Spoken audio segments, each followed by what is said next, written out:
하나님을 보는 사람들이라는 제목으로 함께 은혜를 나눕니다. 계속 팔복을 나누고 있죠.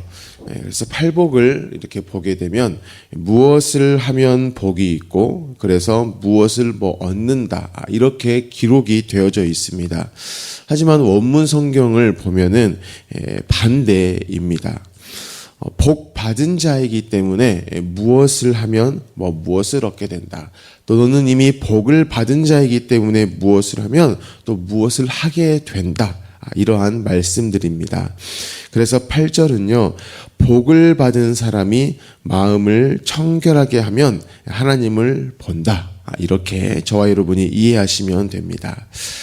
이렇게 계속해서 팔복이 이러한 구조예요. 이미 복을 받았기 때문에 무엇을 하면 또 무엇을 얻게 된다.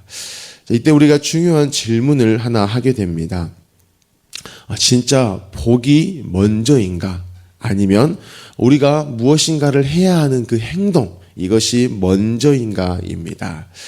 이미 우리가 복을 우리가 먼저 받았습니다. 복이 먼저입니다. 라고 강조해서 들었기 때문에 당연히 복이 먼저죠. 그리고 복 받았기 때문에 이러한 삶을 살게 되고 그러면 또 이러한 것을 우리가 얻고 또 이러한 일들을 하게 됩니다. 이렇게 다분합니다. 하지만 아직도 그래도 우리가 뭔가를 하는 게 먼저이지 않을까요? 이렇게 혹시 생각하시는 분이 계신다면 오늘 이 말씀을 통해서 좀 확실하게 정리를 또 하셨으면 좋겠습니다. 로마서 5장 10절에서 11절에 이렇게 말씀합니다. 곧 우리가 원수 되었을 때 그의 아들의 죽으심으로 말미암아 하나님과 화목하게 되었은즉 화목하게 된 자로서는 더욱 그의 살아나심으로 말미암아 구원을 받을 것이니라. 그뿐 아니라 이제 우리로 화목하게 하신 우리 주 예수 그리스도로 말미암아 하나님 안에서 또한 즐거워하느니라 라고 말씀합니다. 10절에 보면 우리가 뭐였다라고 말씀하고 있죠? 원수입니다. 원수라는 이 단어를 사전에 보니까요. 원한이 맺힐 정도로 자기에게 해를 끼친 사람 혹은 집단 이렇게 정의하고 있습니다. 어떤 막대한 피해를 이렇게 끼쳤다라는 것이죠. 그래서 그 원수에게 대해서는요. 그냥 눈 감아 줄 수가 없습니다. 여러분도 어떤 원수를 이렇게 맺거나 이런 경우들이 있었을 겁니다. 그 사람 생각만 하면 밤마다 뭐를 갈죠? 많이 갈아보셨네요. 이를 가는 겁니다. 그냥 눈 감아줄 수가 없어요. 혹시 그 원수의 이름을 누군가의 입에서 그냥 이렇게 들린다. 그 이름만 들어도요, 막 화가 납니다. 그렇기 때문에 이 원수라는 존재는요, 그 원수가 무엇을 해요? 그것으로 그 원수를 벗어나는 것을 할 수가 없다라는 겁니다. 그 원수가요, 그 원수에서 벗어나는 길은 딱 한 가지밖에 없어요. 그 원수가 죽었을 때입니다. 원수가 원수에서 벗어나기 위해 스스로 어떤 의지를 가지고 내가 막 시간을 쏟고 정성을 쏟을 수도 있어요. 나 이 원수에서 좀 벗어나 봐야지. 하지만 여전히 원수라는 겁니다. 그러므로 저와 여러분이 하나님께 대해 원수다. 그러면은요, 그 어떤 행동들도 소용이 없습니다. 원수라는 신분이 그대로다. 여전하다. 그러면 그 원수인 사람이 하는 모든 행동은요, 복이 되는 것이 아니라 오히려 저주를 불러오는 것입니다. 그런데 이런 게 원수예요. 이게 원수입니다. 그런데 그 원수인 상태인데 그가 마음이 청결할 수 있어요. 그러면 어떻게 될까? 우선 마음이 청결하다는 것의 의미를 알아야 합니다.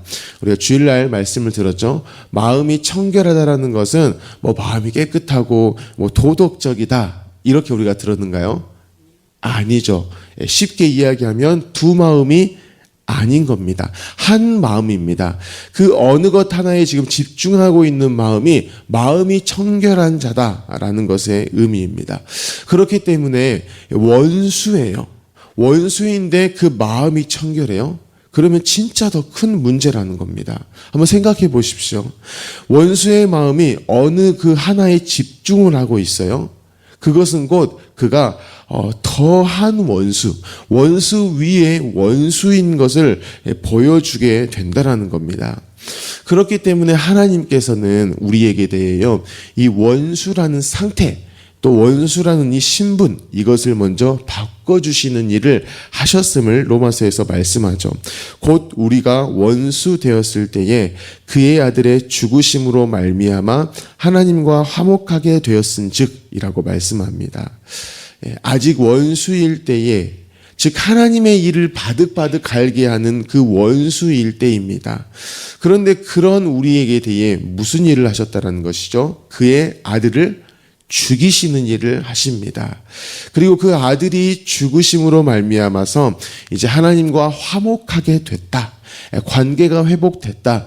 그 원수의 신분에서 벗어나게 됐다. 이렇게 말씀을 하시는 겁니다. 왜 이렇게 아들까지 죽이시는 일들을 하셨을까요?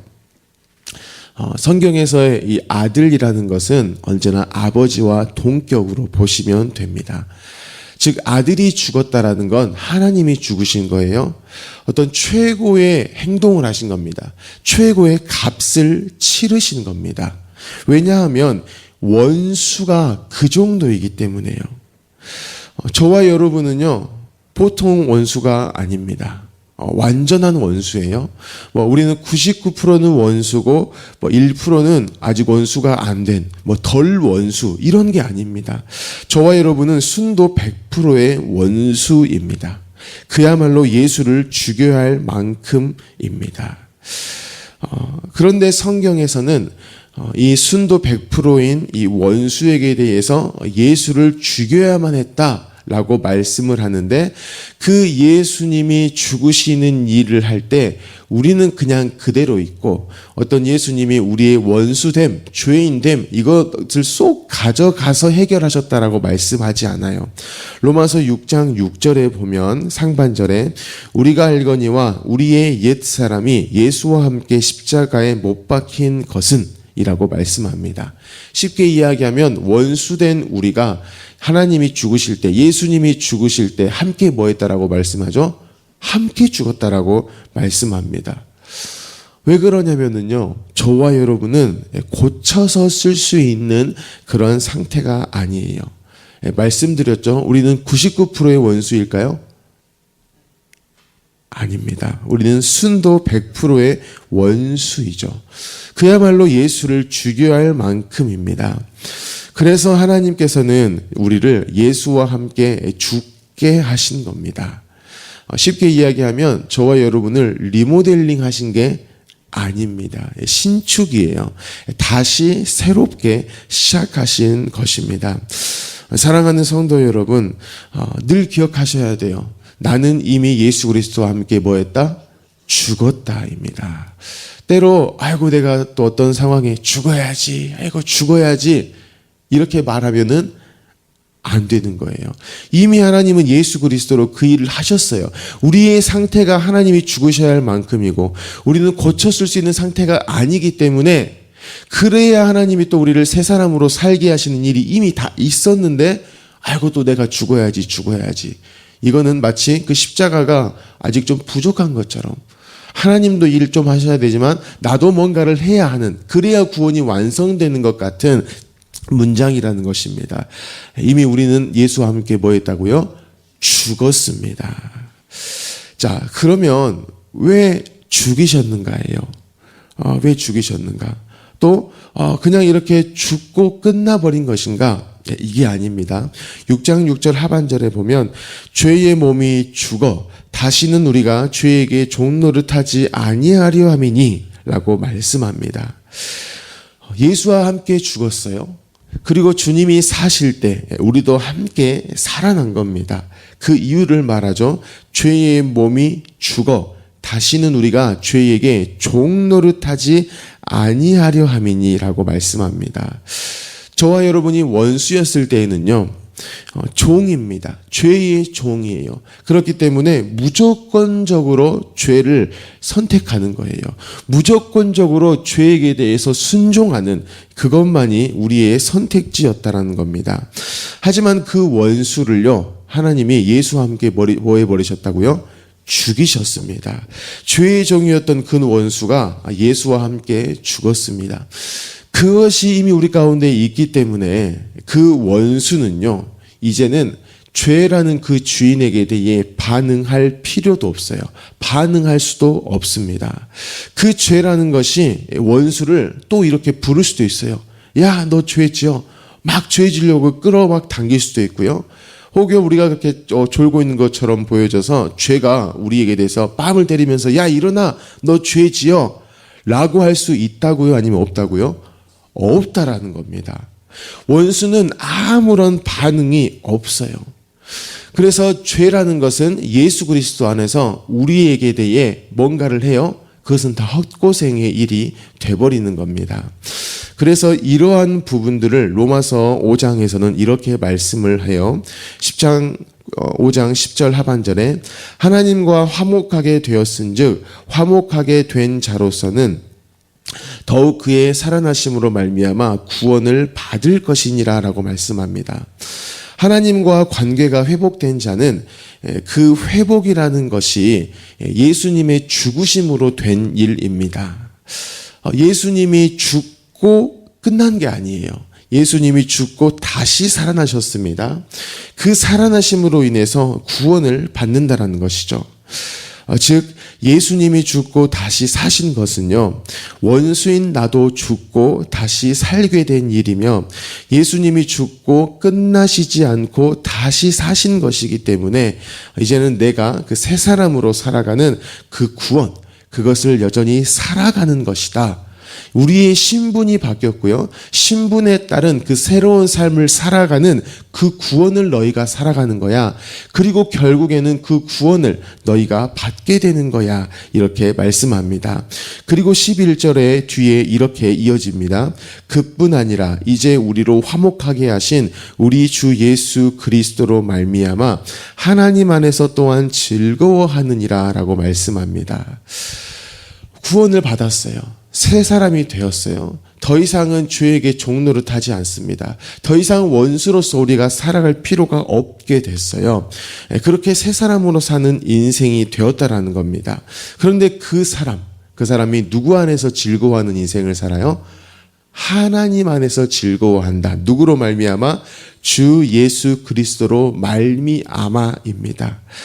이 11절을 우리가 산상수훈에서 계속 나왔던 어떤 한 단어, 한 음절로 이야기할 수 있어요. 주 예수 그리스도로 말미암아 하나님 안에서 또한 즐거워하느니라. 이게 뭘까요? 그렇죠. 뭐죠? 복입니다. 복. 이 복을 수많은 것으로 설명할 수 있어요. 예수, 또 구원, 은혜 이렇게도 할 수 있지만 바로 저와 여러분의 신분이 예수 그리스도로 말미암아서 이미 바뀌어 버렸고요. 바뀌어 버린 그 인생이 이제는 하나님 안에서 즐거워하는 것입니다. 그래서 그 즐거워하는 것이 여러 가지가 있겠는데 오늘 8절에 보면은 이렇게 말씀을 하고 있죠. 마음이 청결한 자는 복이 있나니 그들이 하나님을 볼 것이요.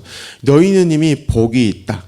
그런 자가 마음이 하나로 되면, 마음이 집중된 마음이 되면 하나님을 볼 것이다. 라고 이렇게 말씀을 하고 있고, 산상수훈에서는 8가지로서 이 복을 소개하고 있다라는 것입니다. 사랑하는 성도 여러분, 하나님이 우리의 신분을 예수로 바꿔 주셨습니다. 그리고 그 예수님처럼의 삶을 사는 그 즐거움, 그것을 주셨습니다. 그렇게 이미 저와 여러분이 복을 받았습니다. 그렇게 오늘 하루가요, 그 복을 살아갈 인생인 겁니다. 네가 뭐 하면 복 받아, 이게 아니에요. 너는 이미 너의 신분이 하나님으로 말미암아서 이러한 신분이 돼 있어. 더 이상 죄에게 종노릇할 필요가 없어. 오히려 죄에 대해서는 죽은 자야. 하나님께 대해서는 살아있는 자로서 살아가는 거야. 그것을 예수님이 8가지로서 말씀을 하셨어. 그러니 너가 여전히 그 팔복을 살아가고 또 그 팔복을 드러내고 이러한 삶을 살아도 돼 라고 이렇게 말씀하십니다. 그 하루를 살아가실 때에 우리의 신분을 꼭 기억하시고 오늘 하루 가운데 누려가는 저와 여러분이 되어지길 예수님의 이름으로 축복합니다. 아멘. 함께 우리 시간 기도하겠습니다. 먼저 말씀을 가지고 기도하실 때에 하나님, 아직도 우리는 우리가 무엇인가를 해서 자격을 얻는 걸로 생각할 때가 있습니다. 구원받았지만 내가 또 죄를 지으면 또 무언가를 해야 또 그것이 유효한 것으로 생각될 때도 있습니다. 하지만 성경은 단언하고 계십니다. 이미 우리가 원수 되었을 때입니다. 하면 할수록, 원수일 때 무엇인가 하면 할수록 더욱더 원수됨만 나타날 그때에 하나님이 예수로서 우리에게 하신 일이 있다라는 것입니다. 오늘도 그 예수 그리스도만 붙듭니다. 그 예수 그리스도만 바라봅니다. 그로 말미암는 우리의 현실을 또 기억하게 하여 주옵소서. 하나님이 그렇게 예수를 보시고 우리의 신분에 대해서 여전히 너희는 괜찮다, 너희는 관계 회복되었다, 너희는 자녀다, 너희는 그렇게 살아도 된다, 이것을 예수를 근거로 말씀하시오니 우리도 오늘 그 예수 그리스도로 말미암아 살아가게 하여 주시옵소서. 그렇게 합당하게 팔복을 누려가는 우리의 오늘 하루가 되게 하여 주십시오라고 기도하시기 바랍니다. 우리 성도님들의 직장과 가정을 위해 기도하시고요, 용복마을을 위해서 기도해 주시기 바랍니다. 우리 양육가정을 위해 기도하실 때 학영삼 있습니다. 또 예배를 위한 반주 레슨도 시작을 했습니다. 또한 10월 12일 부터 우리 샤인 코스가 있습니다. 이를 위해 기도해 주시고요, 우리 담임 목사님의 가정과 건강, 성령의 충만함을 위해서 기도하시기 바랍니다. 우리 나라를 위해서, 우리 민족을 위해서, 또한 북한 땅을 위해, 열방을 위해 기도하시고, 튀르키예의 임순택 선교사님, 견면중앙교회 이기룡 목사님, 또 광신대학교를 위해서도 기도하시기를 바랍니다. 또 우리 한 가지 기도 제목이 있습니다. 우리 기환 마을에 우리 김기환 장로님, 또 박영덕 권사님 계시는데, 우리 김기환 장로님의 어머니께서 어제 소천을 하셨습니다. 갑작스럽게 일이 있어서 아직 정확한 장례 일정이 나오지는 않았습니다. 오늘부터 진행이 되어질 것이고, 그린 장례 문화원에서 진행이 됩니다. 하나님, 우리 장로님에게 하나님만 주실 수 있는 하나님 크기의 위로를 주옵소서. 또한 이 일로 말미암아 성도님들도 함께 참여하고 그 일로 말미암아 소망과 위로를 경험하는 귀한 장례 절차 될 수 있도록 주님이 친히 주관하여 주십시오라고 또한 함께 기도하시기 바랍니다. 우리 모든 기도 제목을 가지고 함께 기도하겠습니다. 살아계신 하나님 아버지, 감사합니다.